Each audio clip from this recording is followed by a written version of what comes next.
Well, hi everyone, and welcome to Ask and Wonder. This that brings Christians and skeptics together to talk about the big questions in life.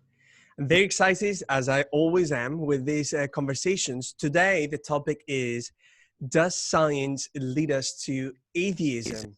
And I'm very happy to share my time and our time with Daniel Ray, Christian apologist and co-author of the book, The Story of the Cosmos, How the Heavens Declare the Glory of God. And that's the book right there. How are you, Daniel?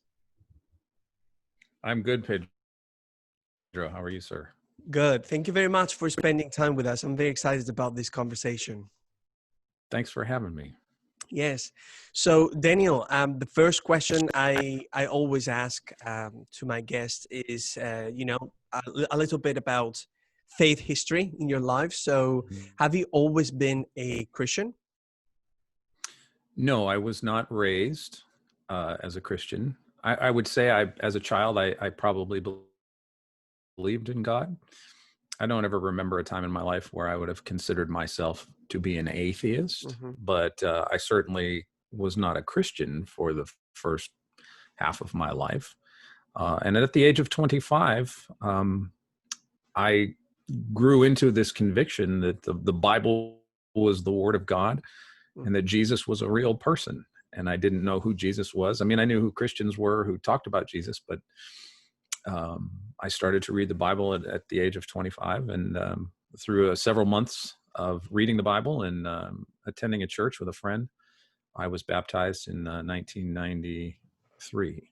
And I couldn't tell you, it was a very slow and gradual process of trying to understand Scripture and understand who Jesus is. But that's how it began for me. I just had these convictions that I was not looking for. The Bible was the Word of God, and Jesus was a real person. And so I followed up on that and started reading Scripture and keeping a journal and asking questions. And so I was baptized in March of 1992. And so I've been officially now been a struggling follower of Christ for 27 years. So more than half of my life I've been a believer, but for the first half of my life I was not a Christian. But I can look back and see how God, from kindergarten, God surrounded me with people that made the idea of God reasonable, right? I was the nicest people that I knew as a child and as a young adult were Christians. And so that I can see those seeds being planted all along. Just didn't come to fruition until I was 25 or 26. That is beautiful. I hope you don't mind that I emphasize the way you talked about your faith, but you said I'm struggling, or I'm struggling Christian. I struggle. What do you mean by that? Because that's a very interesting thing, and not many people are open enough to talk about the struggling parts of the Christian journey. That's very interesting. Well, I don't know how you could read the Bible and not see that people God has called didn't struggle. You find one for me. Maybe Joshua. I don't know. Maybe, but even Daniel was on his face. Moses was hitting things and screaming at people. Jeremiah was crying all the time, and Ezekiel went running away from Jezebel and hid under a juniper tree. And David. I mean, we have to go down the list. I mean, Peter and Job. Everybody's like, at some point with God. I think the anomaly would be someone who was a believer who never struggled. Are you really a believer if there's no fight in there? There has to be, because I think God plants things in you and gives you these desires and goals and dreams or whatever, a mission, if you will. God gives you this, and then he beats the snot out of it, right? He just hammers it, but it stays with you, right? You can't, that conviction never goes away. So my conviction that the Bible was the Word of God has gotten beaten to death over 27 years through struggle. And so now I see that it's still there, and it wasn't me. If it was just my own belief, then poof, that would have been gone at the first sign of trouble, right? But God puts you through a furnace and purifies those convictions so that you know that they are from him and not from you. So I think every believer will endure hardship and persecution in some form or fashion, even from their own flesh. Your flesh hates God. So, people talk about persecution. It can begin with yourself. And so we experience trouble in this world in different ways. They're all the altar is an anvil where God hammers out things, right? That's kind of the pain of Christianity. I wouldn't recommend true Christianity to anybody who is looking for an easy life.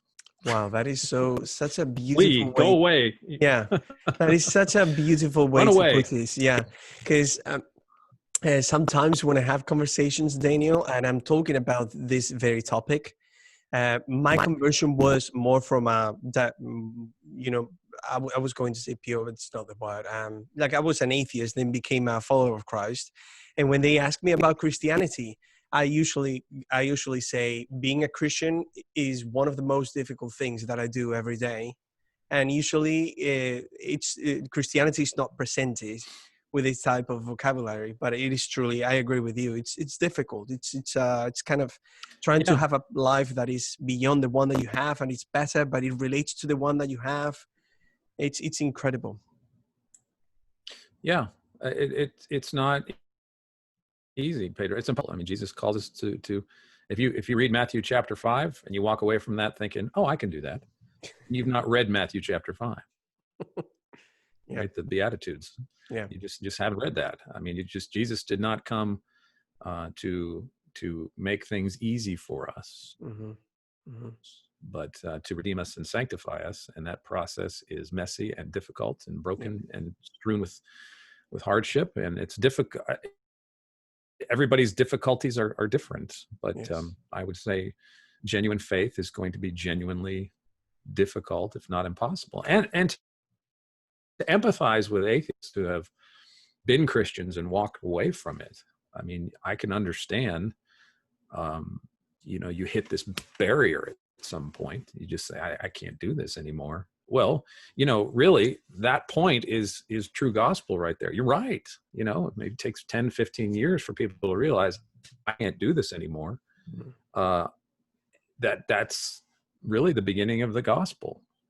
Is that recognition, and too many people walk away from that, like John 6, where all the disciples were like, what? Eating his flesh and drinking his blood? This is a hard saying. And they just walked away. And then a few stayed. And so it's that, I understand the emotional, psychological component of feeling like your faith is impossible and people are making fun of you and you want to be respectable and you're struggling and you want out. You're like, I'm done. And so I talk to a lot of atheists. Personally, we have a book club that I do with my ministry, and I'm talking to a lot of skeptics on Twitter, of course. And so I empathize with people who are former Christians in that capacity. I understand that that's difficult. And then you add on to that, maybe you had a bad experience at church, or your relatives are just over the top with their faith. You don't see it. You don't see real faith in people. You see a lot of people being angry and bitter and legalistic, and there's a lot of turnoffs in the church too. And but ultimately, Pedro, you can look at all these external circumstances and blame X, Y, or Z, but we are all individually responsible for how we respond. But I think, Christianity is not easy, and it's certainly not. I think a lot of American evangelicalism makes it seem like it's easy. And although there's a lot of false ideas and false gospels, and so that makes it unattractive. And a lot of atheism on Twitter, I think, goes after low-hanging fruit, if you want to use that term. Where it's a very nice way to put it. And I would say, go after the low-hanging fruit and expose what may be wrong with that. And I applaud that to some degree, because that's not really Christianity, and you should address it.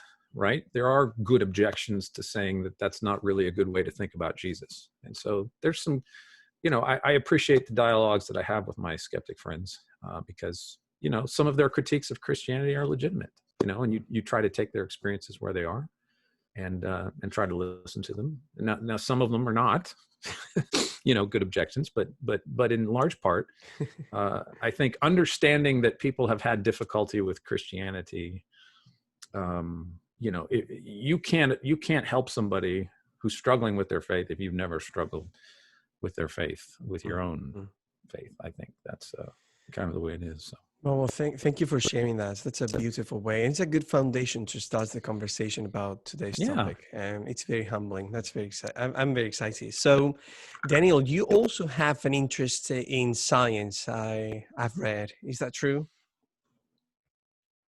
Well, I love science. I was fascinated with astronomy and the stars when I was a child. I got interested in the universe through watching Carl Sagan when I was 11 or 12, when the series first came out. And I loved the show Cosmos. I didn't really know what I was watching, but it was fascinating the way Sagan could communicate his skills, his knowledge, and a gifted communicator really attracted me to the idea of science. And I had the wonderful blessing last year at this time, it's been a year now, I interviewed Carl Sagan's daughter, Sasha Sagan, for our book club. So it was really wonderful to talk to the daughter of the man who got me interested in science and the universe when I was a child. And so he was kind of like it was really fun to talk to her. She's a very sweet woman and not a believer, but sort of holding on to her residual Jewish roots, finding some comfort in that, but not ascribing to the idea of there being a God. You know, she's very much like a lot of people who finds the scientific worldview much more compelling than a theistic worldview. But a delight to talk to. But I think, you know, her ideas, we have a video of that. I think her ideas are somewhat representative of a lot of the way atheists think about science. And a lot of atheists I talk to will reference Carl Sagan at some point because he was so eloquent in how he communicated. But of course, it wasn't all science. It was science, philosophy, art, a lot of creativity thrown into the mix. And he made science digestible and palatable and attractive for people. And I think, you know, certainly in the last 40 years, there hasn't really been anybody who could communicate science as well to the public than Carl Sagan. Even in the church, I don't know of anybody in the church. You know, there's a couple of people, John Lennox maybe, and Alistair McGrath and certain other people, but you do not have anybody on the Christian side of things so eloquently talking about science, creation, and faith, as well as Carl Sagan could bring all those things together, despite his naturalism. You know, Sasha told me that he never identified himself as an atheist. A lot of people will identify with Carl Sagan, but she said growing up in their household, they had a nanny who was a devout Catholic, and she would take Sasha to church, and the Sagans would be perfectly fine with that. And they would always discuss the Bible and Christianity and religion in the household. But Sasha I was glad to talk to her about that because, you know, you hear a lot of people claim that Carl was an atheist, and he really wasn't like that. He might have had more of a persona to the public, but he was undefined. He would not define himself as an atheist. He would, as Sasha said, and as Sasha herself said about her own beliefs, neither of them they were all focused on the evidence question. There's little or no evidence for God. And so that's a big issue in the science faith thing that maybe we could get into if you wanted to. Yeah, but the whole idea of there's no evidence for God, and you know, and science is evidence-based and theism isn't. Allegedly, that's one of the underlying marks I see in the discussions that I have with people. So Daniel, so leading to today's question, does science lead us to atheism? I would like to ask you, because you have a great experience, you know, you have a lot of experience having conversations with skeptics. And it seems to me that the definition of atheism changes every morning. And it goes from it's I don't have a believing God. There is no God, which is a statement that brings some consequence of you know, conduct, a moral conduct, perhaps even in the world. And then there is the definition of I just lack a belief in God, which actually potentially opens the possibility of someone being open to the existence of God, given the a certain evidence. So, just in a nutshell, for you, and according to this morning's definition, what do you think an atheist is? How could we define that? Well, I like to say, with all respect, there is a difficulty that even more thoughtful atheists will say. I've been in so many discussions or have observed so many discussions in social media and in person about what the definition of atheism is. Some people are dogmatic. It only means a lack of a belief. Some people think it means more than that. But it really is. So it seems silly to some people. I don't necessarily think that it's a good idea to mock the idea that Definitely. I try not to, but it's still tempting. But the idea that different people who describe themselves as atheists have nuanced different positions of this, and I think it's important to listen to what that person that you are talking to thinks about atheism. Yeah.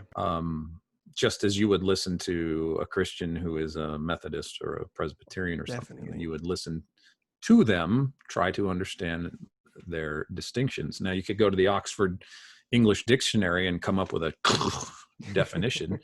The classical definition of atheism is someone who believes that God does not exist. Mm-hmm.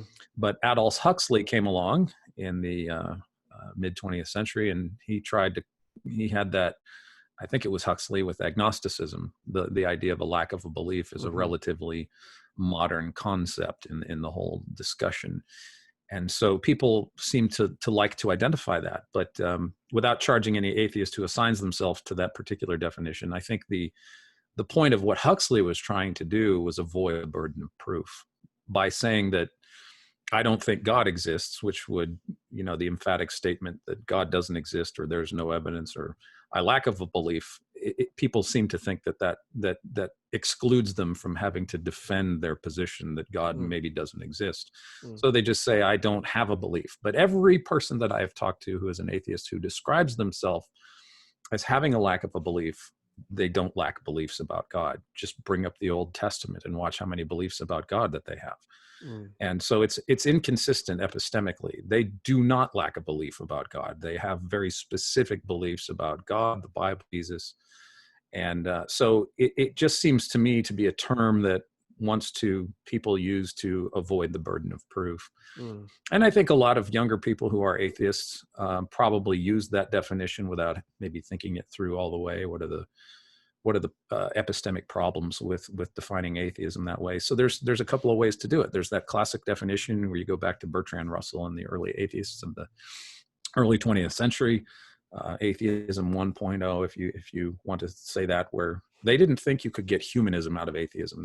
That Russell knew that, if you're an atheist, there's no trying to figure out that this world, there's something redeemable in this world, that you can make humanism out of atheism.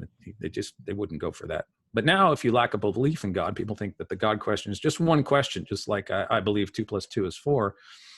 And so they think that's just one thing that doesn't inform the rest of the spectrum of beliefs. So if God doesn't exist, well, of course, that informs how you look at the world.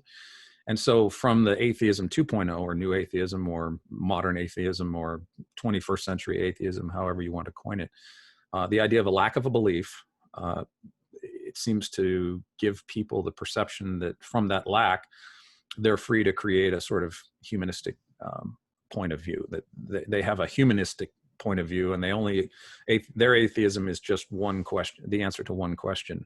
But it's a huge question that has implications for everything else. The answer to one question for me is, where do you live? I live in Texas, right? But that has implications that will impact and govern my life and the way I live my life. Yeah. So the God question, is atheism a worldview? Well, kind of.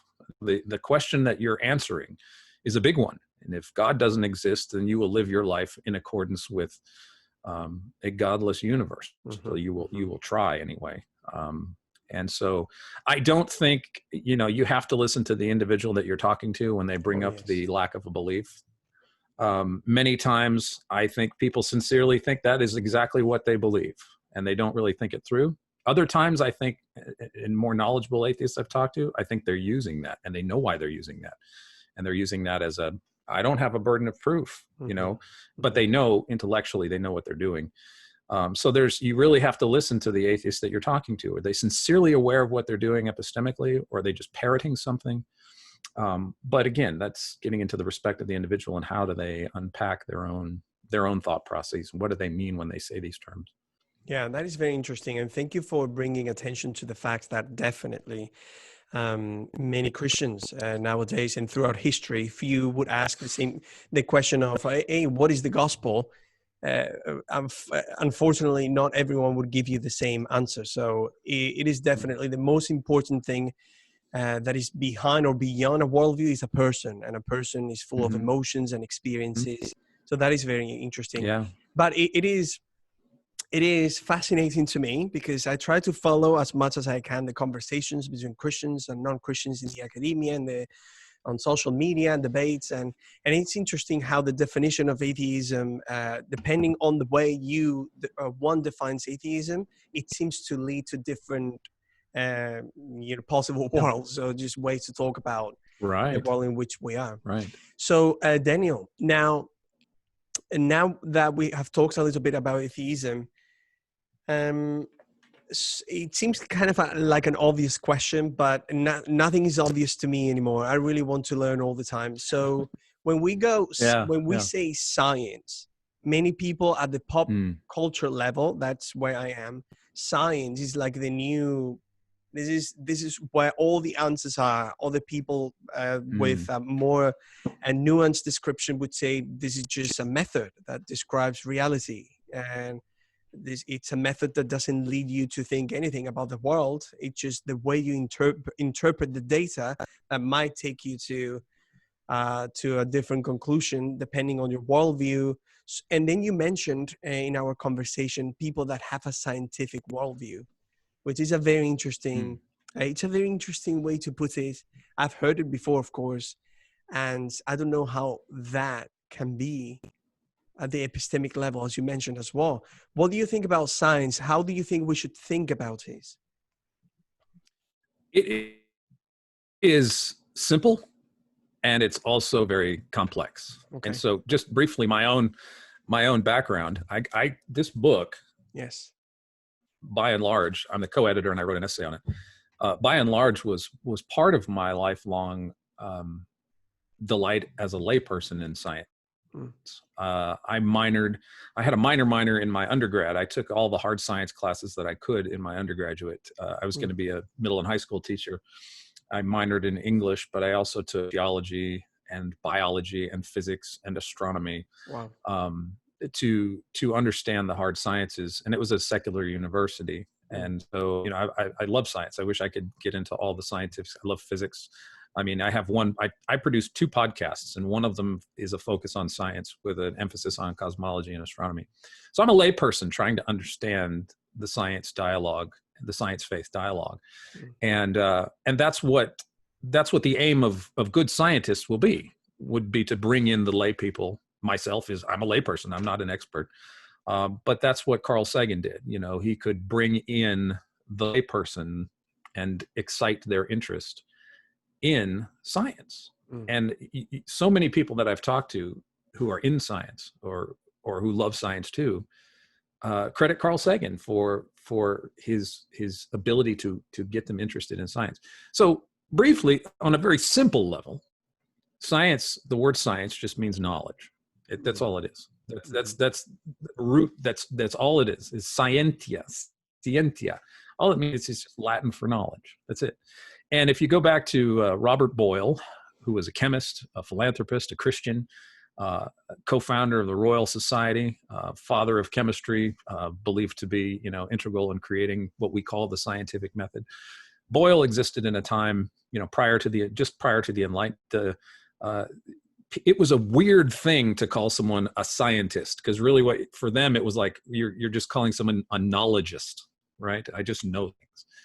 And so early science in the West, 16th, 17th century, was natural philosophy. That's what a scientist was, natural philosophers. And a lot of the core body of these natural philosophers had a fundamental, at the base of their natural philosophy was theism, and specifically in the West, Christianity. And so how do you build a body of knowledge based on your natural philosophy? Well, at the very foundation of the house you're building is theism, and specifically Yahweh, Jesus. You investigate the physical world because there is a foundational reason that what you're going to find is intelligible. I can't remember the name of the Russian monk who came up with it, but the periodic table, his name escapes me right now, but he came up with the periodic table by sort of making cards out of it. He said, well, here's a number over here. Here's a number over here. I'm going to assume that there are some missing numbers here. Well, there are missing numbers here, and I'm going to assume that they exist because here's 5 and here's 7. There's a 6 out there somewhere in terms of the atomic weight of these things. And that's literally how the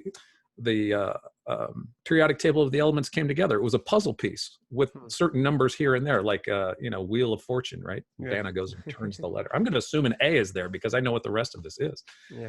And so that's how, if God designed the universe to be intelligible and to be understandable, then these missing numbers are going to be there, and people went and looked for them and they found them. And so there's this necessity of, yes, the science is simple. It's just knowledge. And there's a method by which we can investigate the physical world. But there's nothing sacrosanct about the method itself. It's not like the 10 commandments of how we know the world. I mean, it's not inviolable. It's not something that if you violate these principles, you're not going to get a theory. No, it's messy. I've talked to a lot of scientists on my podcast who are in the field, who do research, and it's messy, and it's guesswork, and it's creative, and it's fun, and it's exciting. And nobody goes line by line through the steps of the scientific method to try to achieve a result. I mean, it's not quite that easy. It's just not. It's very creative. It's very intuitive.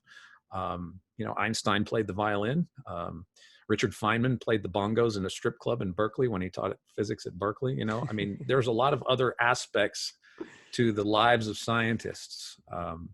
And Werner Heisenberg, one of the principal founding fathers of quantum mechanics, wrote a book called Physics and Philosophy.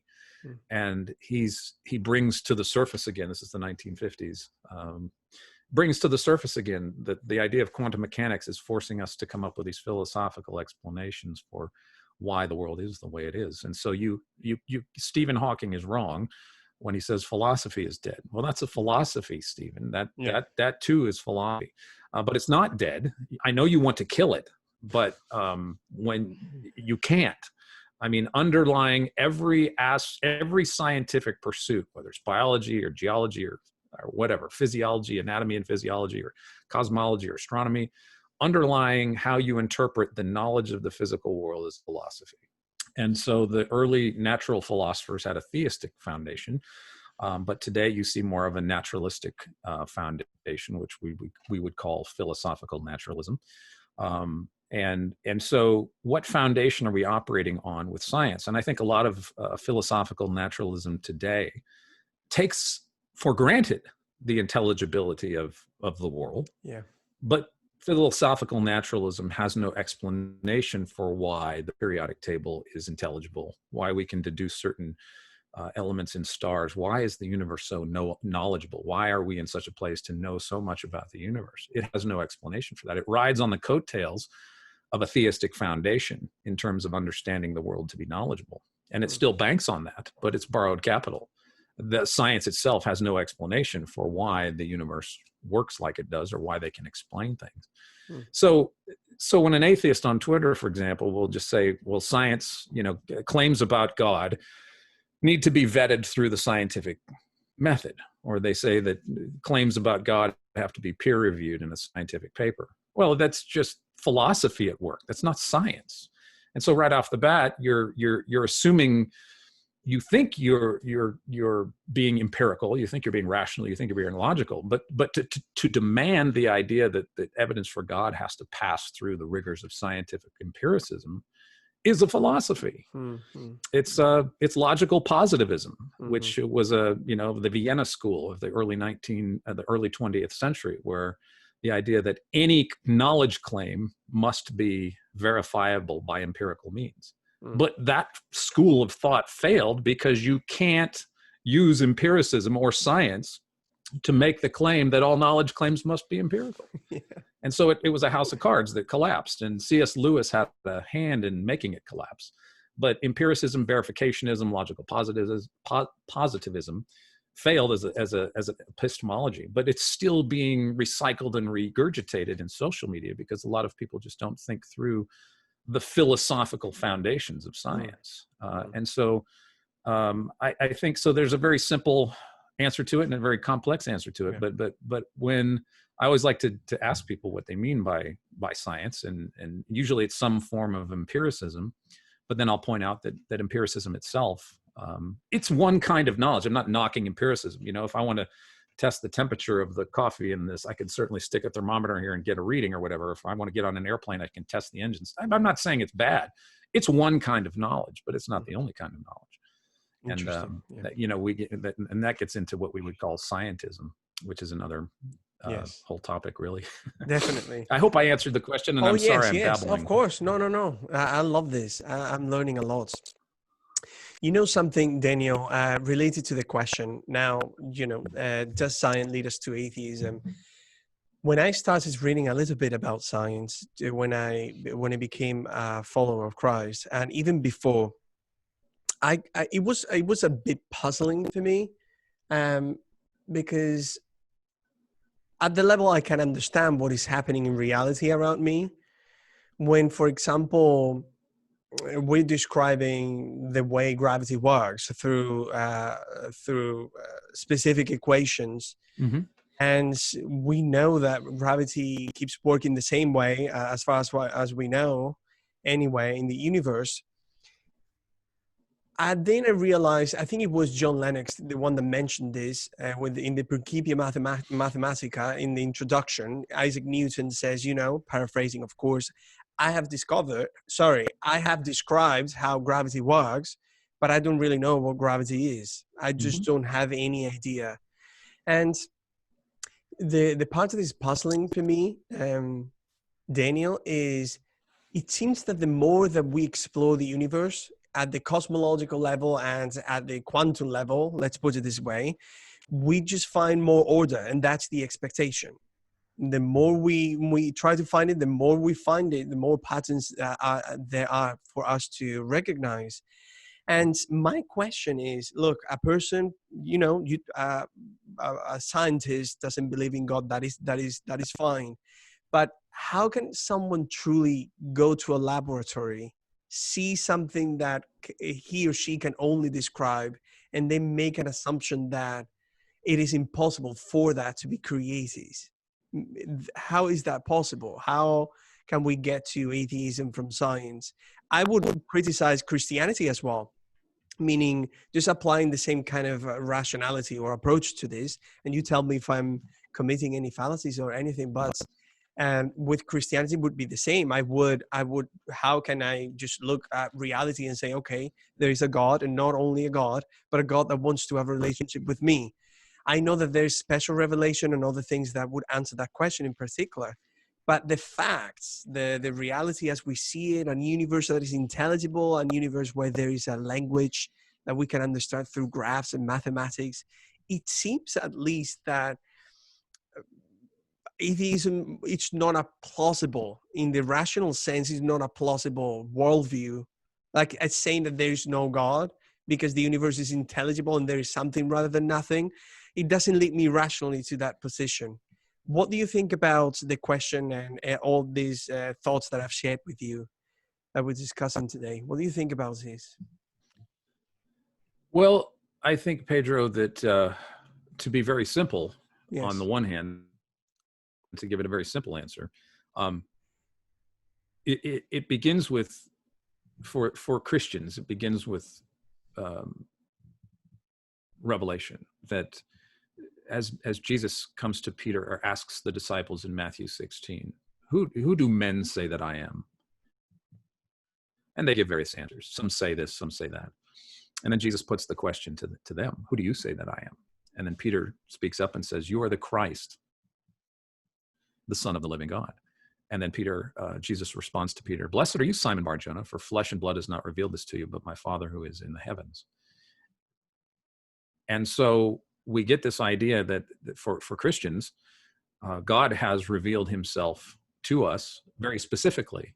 If we confess Jesus as Lord and believe in our hearts that God has raised him from the dead, we will be saved. No one can say Jesus is Lord except by the Spirit. And so Christians have been enlivened by the Holy Spirit, who points to Jesus, convicts of sin, and reminds us of the words of what Christ says. And so that's a very specific revelation that believers have, that we have been given by God. It's not something that I'm not smarter than anybody else because I've become a follower of Christ.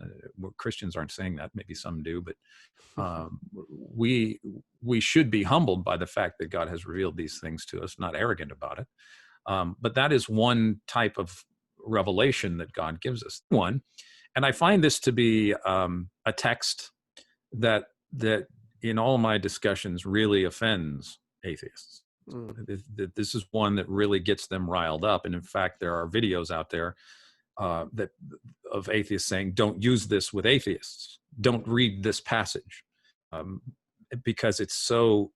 I've seen a lot of people skeptics just balk at this. Yeah. What are you saying? I'm dishonest? What are you saying that? Well, don't use that passage. I mean, that's just, and so because of the nature in which this text gets so much pushback from skeptics, I think adds to its validity of conviction. And it's in Romans. It's the passage in the opening chapter of Romans that Paul reads. Paul begins in Romans 1:18, "For the wrath of God is revealed from heaven against all ungodliness and unrighteousness of men who suppress the truth in unrighteousness, because that which is known about God is evident within them, for God had made it evident to them. For since the creation of the world, his invisible attributes, his eternal power and divine nature, have been clearly seen, being understood through what has been made, so that they are without excuse." And it's a very convicting text. I mean, it's for all humanity. We all, because of sin, suppress the truth in unrighteousness. You could even find this in our own lives as Christians. We sometimes do this. But I think that what Paul is saying here is that the natural man cannot perceive the things of the Spirit, and so they suppress the truth. And this idea of the suppression of the truth, Pedro, is huge, because so many people that do this are in the public eye and denouncing this idea of God having anything to do with the universe. This suppression of truth is put out there like hard science. There's no God. Science has disproven God. Science has disproven the Bible.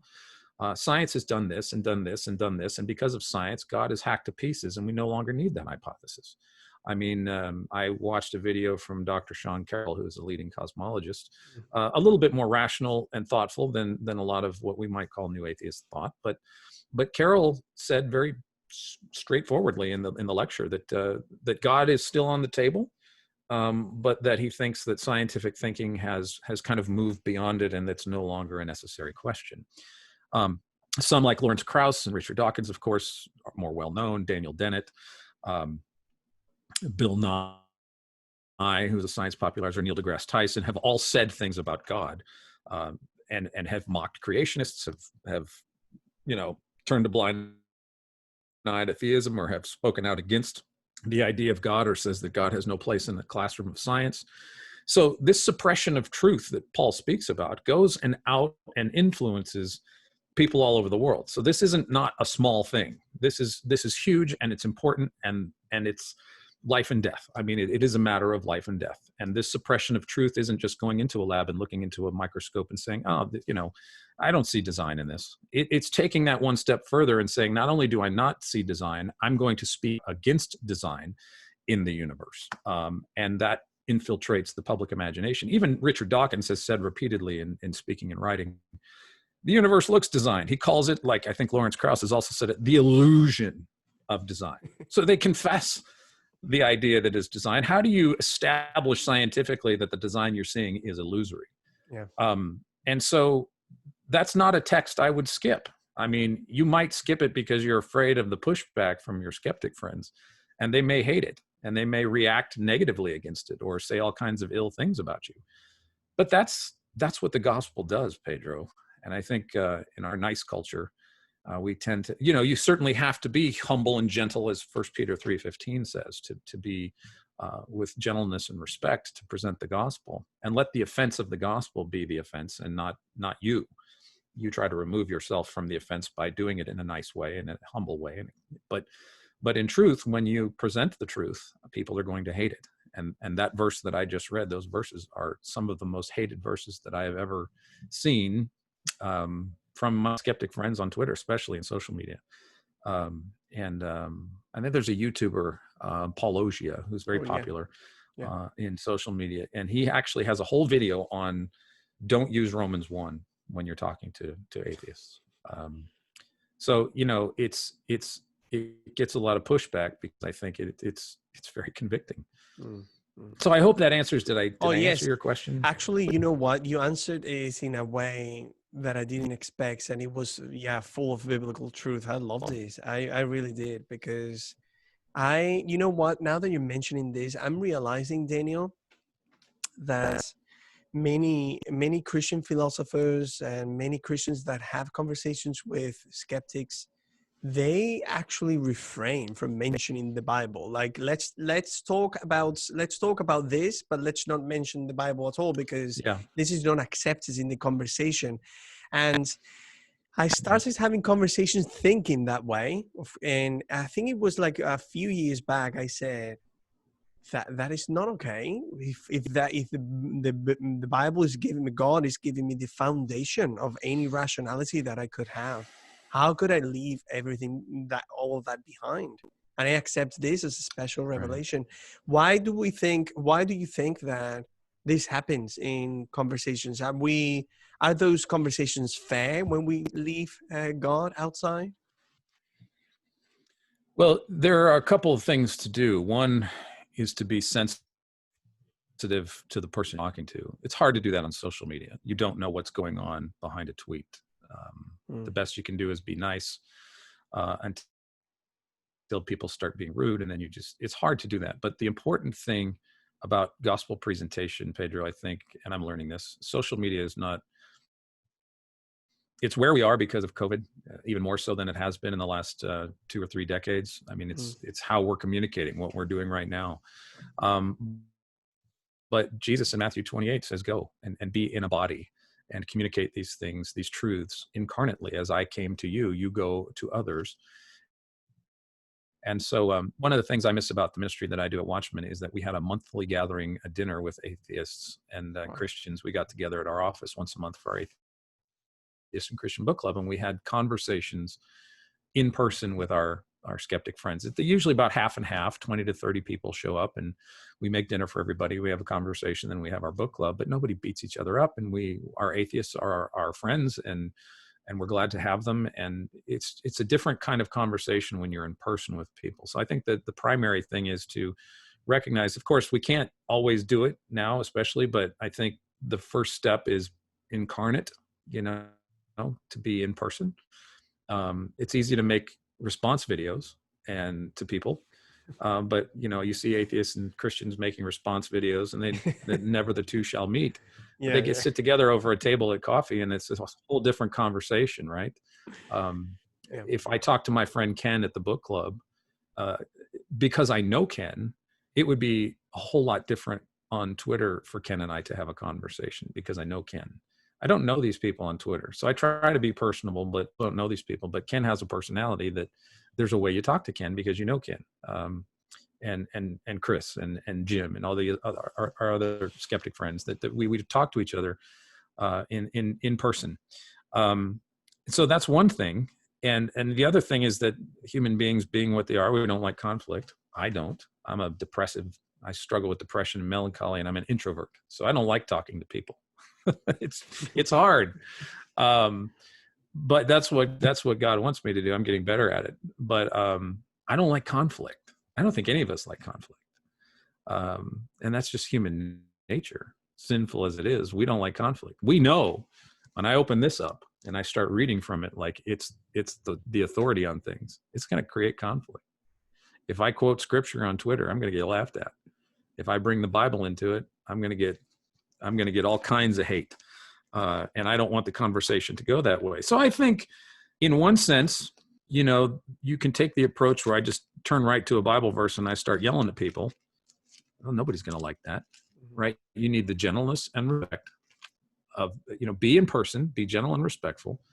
And then if you can establish the gentleness and respect, then you might have some inroads to future conversations where the gospel is what offends and you aren't, you're out of the way.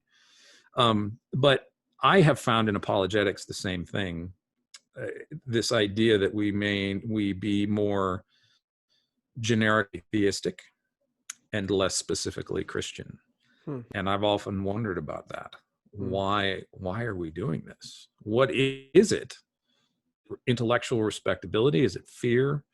I think in one sense that we've been duped as Christians. Here's what I think. That we have allowed the resurgence of atheism to dictate the conversation. And so we step into their camp and speak their language and let them lead the conversation in a way that it's in their camp. Because generally speaking, I see evangelicalism as reacting to things, not being proactive. So new atheism comes along after 9/11. Yeah. And all of a sudden the church is reacting to atheism instead of being proactively gospel-centered and proclaiming something. That's very insightful. Wow. And I think Christian apologetics and Christianity in the United States especially has been reactionary and not proactively gospel-centered. People know what we're against as evangelicals. We're against liberalism, we're against Democrats, we're against abortion, we're against atheism, we're against it, well, what are we for? So we've adapted the voice of the polemical atheist, and we start talking like them, and we start making defenses, and we water down our theology because we're in their camp. It's almost like I don't quite know if I'm accurate or not, but that's what I've seen, and I've been in apologetics on and off for years, and I think that's what's happened. And so we're not proactively promoting the gospel. So like in our book, one of the things that we do to try to counter that is we're not trying to begin with well, let's first establish that God exists. No, the Bible says that it's obvious to everyone that God exists. Here's what a proactive defense of the universe looks like from a Christian perspective. We're not spending any time really trying to get people into a theistic worldview. We are specifically talking about how the heavens declare the glory of God, and we assume God exists. Paul Gould, the philosopher, does contrast the worldviews, but we don't spend time developing, does God exist? I mean, how many apologetics videos have you seen, Pedro, where does God exist is the debate? Paul says, can we move beyond the milk and get into the meat? And so we are bogged down in God exists debates. And I've even had a discussion with a more refined philosophical atheist on Twitter, a couple of them, where it was like, I can remember one comment he said recently. He said, well, let's talk about whether or not God exists, and then we can talk about your religion specifically. So they want to bog us down into a theistic debate and get us stuck in the elementary. They don't even want to get us out of the gate. We want to talk about whether or not God exists. But Romans 1 says they know God exists. So they want to pin us back so we never get to Jesus. And so we're pinned from the outset. It's like the Kentucky Derby where none of the horses get out of the gate. Well, only the atheist horses get out of the gate, and the theistic horses are stuck behind the gate, and everybody's running around. And we're stuck back there going, hey, Jim, does God exist? I don't know. What do you think? What are the best arguments for God's existence? And come on, let's move past the milk. God exists, people, and let's proclaim the supremacy of Christ. So, I need to work at it, but I'm always trying to talk about Jesus in our podcasts. How does he fit in with everything? And so, Colossians, my favorite verses, is, for by him, Jesus, all things were created, both in heavens and on earth, visible and invisible, whether thrones or dominions or authorities, all things have been created by him and for him. And he is before all things, and in him all things hold together. He is also head of the body, the church, and he is the beginning, the firstborn from the dead, so that he himself might come to have first place in everything. And so Jesus is Lord, and he is the foundation, he is the truth and the life. And we just had a friendly chat with Seth Andrews on our Atheist and Christian Book Club. Seth's a popular atheist who's written a couple of books, but we talked about his new book, Confessions of a Former Fox News Christian. And Seth brought up the very things that we're talking about. He said that he believed the scientific method was the best method for knowing things. And I asked Seth, not to play gotcha, I just said, Seth, what are for you as a skeptic, how do you explain the historical origin of the Christian faith? He basically said two things. He said, nobody can know, and I don't know. And so I've run into that a lot. When you get down to who Jesus is and where did Christianity come from, that question really is not well vetted by skeptics. They will make a claim like Seth did. It's very common. I'm not picking on Seth. It's just he represents a common mindset that the history of the Gospels is riddled with problems and we can't know it. And yet, these same skeptics will say that we know Matthew didn't write Matthew, we know John didn't write John, we know this and we know that, but we don't know how it all happened. So it's epidemically inconsistent. Wow. Yeah. But what's happening there, Pedro, is this: we're slamming the door on Jesus again. We're not going to talk about that.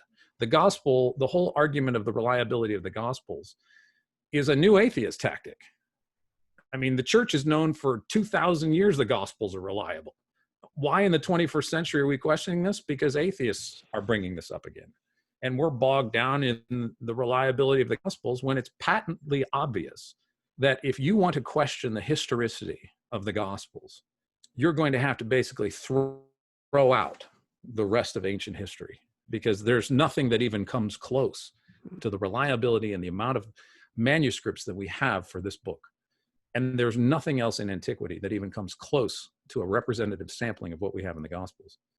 And so even somebody like Bart Ehrman, who knows his stuff, will say, yes, Jesus existed, and you will need to stop saying that he didn't, because it looks foolish. Now, Bart stops short of saying that Jesus was divine, but there's a lack of thinking when it comes to the person and the work of Jesus.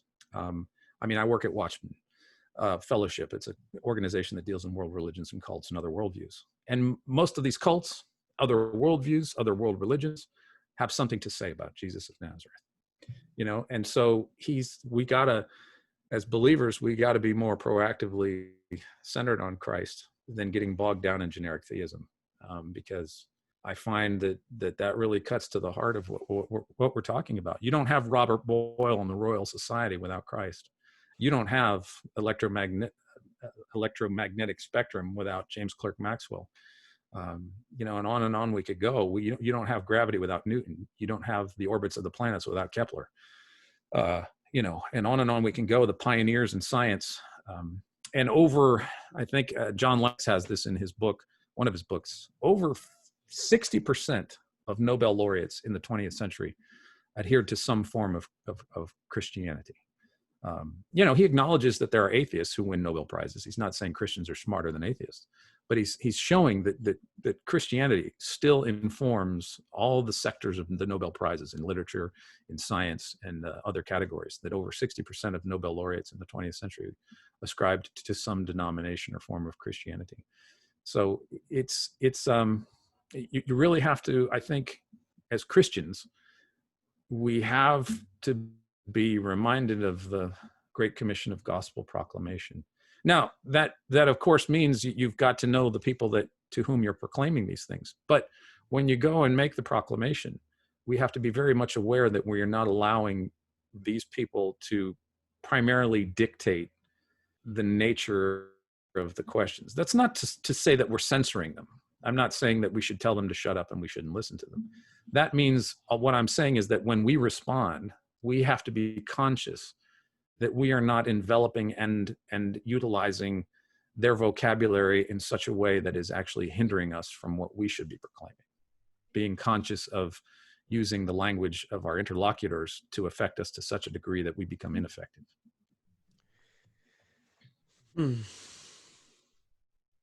This is, Daniel, this is one of those conversations where you think you're going to be talking about something and you end up talking about the thing that you were supposed to be talking, but then something even better.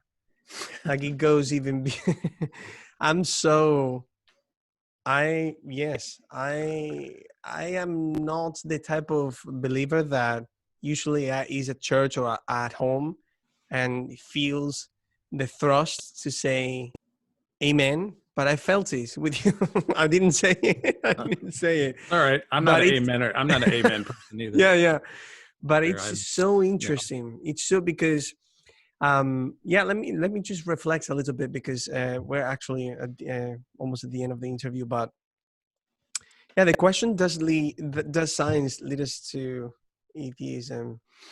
Is it's a good question, but the root of the question starts perhaps with the presupposition that first the atheism science can do that, but also from the Christian worldview, we kind of, you're so right, we kind of forget that we are who we are because of Jesus Christ. And that conversation is not, I mean, that part of the conversation is being neglected so much in this type of conversation. So you kind of, you a little bit, you humbled me. And I loved your answer. I actually don't know what to say anymore. I just want to go and think about it and reflect upon it. So, Daniel. Well, yeah.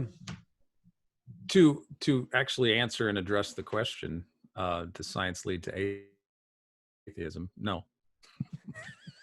no. Sin does. Sin, and that's in all of our hearts. I'm not just picking on my skeptic friends. It's not science that leads one to atheism. It is the sin within us that is revealed. I mean, when we read the law, thou shalt nots and thou shalts and thou shoulds, that Paul says in Romans 7, when the law was proclaimed, I died. I'm like, ooh, coveting. Oh my gosh, I do that. Don't bear false witness. Ooh, I do that. And so it's not a particular way of knowing the world that leads to sin. It is sin that leads us to a particular way of seeing the world. And so I think science just happens to be a very popular method, tool, if you will, for people who are leaving Christianity. It seems like if you get off the Christian bus, you get on the science bus and you go in the other direction. And a lot of people do that. It becomes, I'm not saying science as it is a religion, but the British philosopher Mary Midgley, she's since passed away. She became more prominent when she took on Richard Dawkins's philosophical assumptions about things. She writes a whole book on science science as a religion. She's not a Christian, she's not a theist, but she addresses this. Or is it evolution as a religion? That's it, evolution as a religion. And so she makes the contrasts and comparisons to the idea of how science for many people becomes a kind of surrogate religion. I'm leaving this ideological body and I'm joining myself to this ideological body. And this ideological body speaks about the world. So does this one. I need one to replace I need a world ideology. And so science seems to be the best thing on the market. If I'm leaving a world ideology of a religion, I need a world ideology that deals with the world in general. And science seems to do that because it speaks to all the different categories of things in the world. And so that it does become for many people a kind of religion, a replacement for their former faith, or a faith of their own in that capacity. But I would not say that science is the thing that leads people to atheism. I think it is sin within the human heart that leads to unbelief. And that's within all of us. Well, Daniel, I'm very thankful for your time, your patience, and your answers. And for all the viewers, just know that in the description of the video, and also if you're listening on the podcast, you'll find more information about Daniel's book and also his website and ways you can connect with him and his podcast, and also definitely ways you could support his ministry and what he does every day. Daniel, very thankful for you, and thank you very much for being with us. Thank you for having me, Pedro. It was fun. Yes, thank you very much.